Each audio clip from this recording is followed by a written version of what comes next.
लोगों पे भी कोई सबूत तो है नहीं, लेकिन एक है पॉलिटिकल वेंडेटा के साथ जो देश का माहौल है, विपक्षी नेताओं को टारगेट करना है, बोलना है।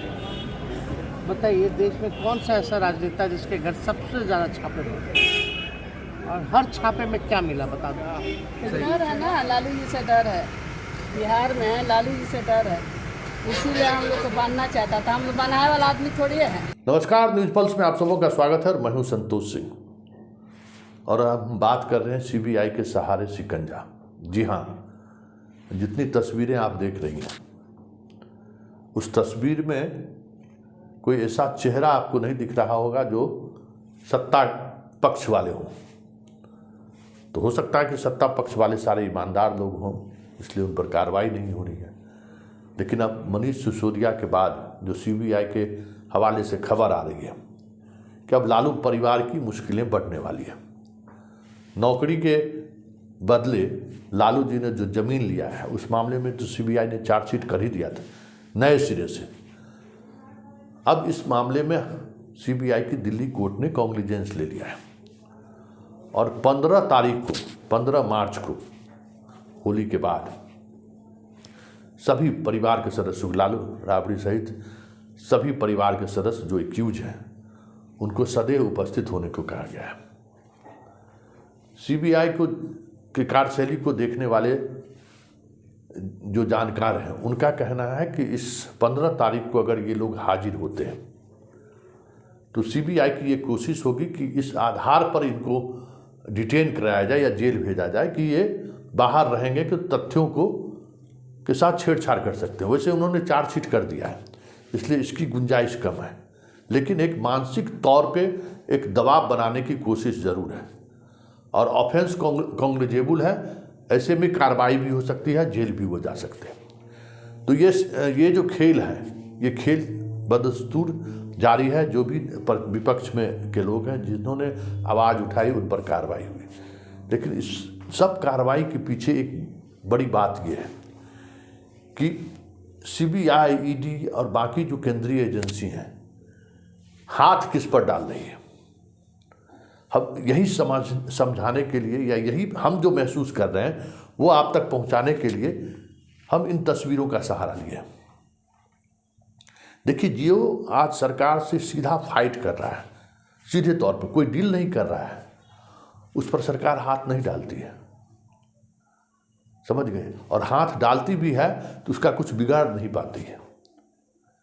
2019 के लोकसभा चुनाव में बिहार में क्या हुआ था, चर्चा सरेआम था कि आरजेडी ने इस अंदाज में टिकट का वितरण किया है जिसका लाभ बीजेपी को मिल रहा है।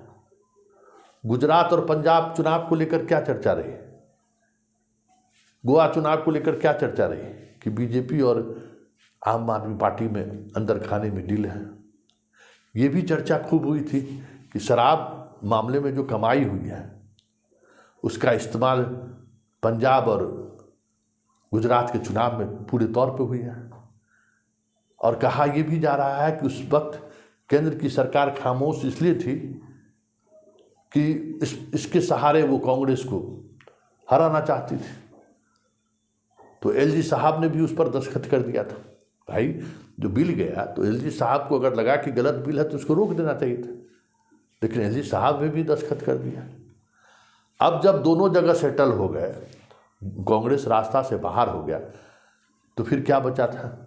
दिल्ली में नगर निगम का चुनाव बीजेपी चाहती थी मेयर बनना, आप पार्टी इसके लिए तैयार नहीं हो पाई। डील तो लगता है, सुन कहानी तो यही है कि डील हुआ था कि ये पद हम छोड़ देंगे, बीच में सुप्रीम कोर्ट आ गया, बन तो गए और बनने के तुरंत बाद केजरीवाल के सबसे चहेते पर कार्रवाई हो गई। ये संयोग नहीं हो सकता है, कैसे संयोग हो सकता है। सीबीआई तो कई महीने से पूछताछ कर रही है। ये मेयर के चुनाव के ठीक 48 घंटे के अंदर मनीष सिसोदिया पर कार्रवाई हो जा रही है, वो जेल भेजे जा रहे हैं, सीबीआई उससे पूछताछ कर रही है। तो ये जो चर्चाएं हो रही थी कि दोनों के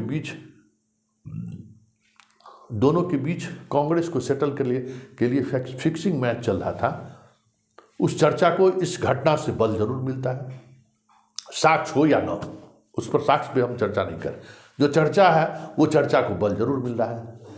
तो सीबीआई या ईडी के सहारे कैसे लोगों पर आज कार्रवाई हो रही है जो कभी न कभी किसी न किसी रूप में बीजेपी के करीब रहा है या बीजेपी को मदद करते हुए दिखे हैं। आप गौर कर लीजिए, सारे चेहरे, चाहे हमारे चिदम्बरम हो चाहे जो भी हो, वो क्योंकि उसकी सब गुण दुर्गुण, क्या अच्छाई क्या बुराई, उसके पर कार्रवाई करने के लिए कौन लोग खड़े हो सकते हैं, सब कुछ पता है। और इस मामले में अमित शाह और मोदी मास्टर हैं। उनको पता है कि कैसे इन एजेंसियों के सहारे विपक्ष की आवाज़ को बंद किया जा सकता है। इसके वो एक्सपर्टीज है। गुजरात में भी उन्होंने यही किया है, राष्ट्रीय स्तर पर भी वो यही कर रहे हैं। लेकिन ऐसे ही लोगों पर वो कार्रवाई करने में सफल हो जा रहे हैं जो कभी उनके मददगार रहे हैं। ऐसी चर्चा है। हो सकता है कि ये बात गलत हो, लेकिन चर्चा यही है। लेकिन इस तरह से अगर कार्रवाई हो तो फिर इसका असर क्या होगा? आज आप सरकार में 2029 तक सरकार में रहेंगे, उससे आगे भी सरकार में रहेंगे, लेकिन जिस दिन सरकार बदलेगी, अगर सरकार चलाने की ये प्रवृत्ति जिस अंदाज में बढ़ रही है तो क्या होगा, जरा सोचिए। और ये दिन देखकर हम जैसे पत्रकार या आम लोग शरीर सिहरने लगता है।